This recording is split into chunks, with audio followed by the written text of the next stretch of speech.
जी, बहुत ही खुशी के पल हैं। आज हम मंदसौर की धरती पर हैं, पशुपतिनाथ की। और ये मेला बहुत ही ऐतिहासिक है, बहुत बड़ी मान्यता है इस जगह की। और यहाँ के प्रशासन से लेकर यहाँ के ऑफिसर्स, नगर पालिका अध्यक्ष और मेला समिति, सभी लोग बहुत ही उत्सुक थे, चाहते थे कि कैलासा आए और कैलाश खेर और उनके कैलासा बैंड की प्रस्तुति यहाँ हो। 3 साल से भरसक प्रयत्न चल रहे थे, लेकिन कभी हम और कभी ये, ऐसे ही संसार तो ऐसे ही, भौतिक चराचर तो ऐसा ही होता है। मनुष्य तो प्रयत्न करता है, लेकिन परमात्मा के हाथ होती है सब बात। तो सदा वही होकर रहता जो परम पिता चाहता है, और भक्तों के प्रभु दुख हरने को सबके घर जाता है। तो इस बार अब यहाँ भी आए, मंदसौर में भी आज की हाजिरी यहाँ लगेगी। खैर साहब, 25 नवंबर को राम मंदिर में ध्वजारोहण का कार्यक्रम होने का है। राम मंदिर का काम पूरा हो गया। सर, किस तरह से देखते हैं इस भव्य आयोजन? अच्छी तरह से देखते हैं। कोई भी आध्यात्म का कार्य होता है, सनातन का कार्य होता है, हमारी संस्कृति को पोषित और पल्लवित करने का कार्य होता है, तो जनमानस के लिए शुभ है, मंगल है, कल्याण है।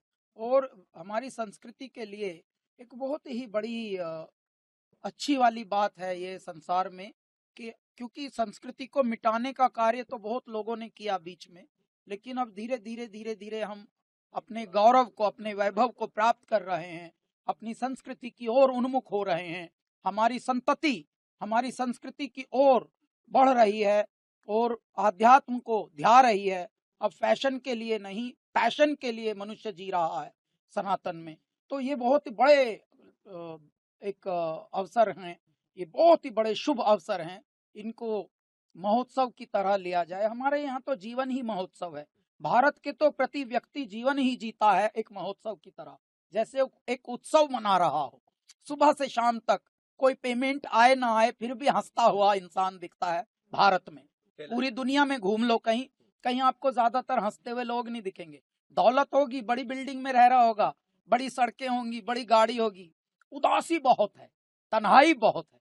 भारत, कुछ हो ना हो जेब में, कुछ हो ना हो पल्ले में, लेकिन ऐसा हंसेगा जैसे हो लड्डू बट रहे हो मोहल्ले में। जैसे कि मैं सो रहा हूँ तो पिताजी को जगाना है मुझे, तो वो डायरेक्ट उठाने के बजाय, और हिंसा की परंपरा मेरे यहाँ नहीं थी सौभाग्य से, तो वो क्या करते थे कि उस कमरे में आ जाएंगे या बाहर से गुजरेंगे और चौपाई बोलेंगे, प्रात काल उठ गए रघुनाथा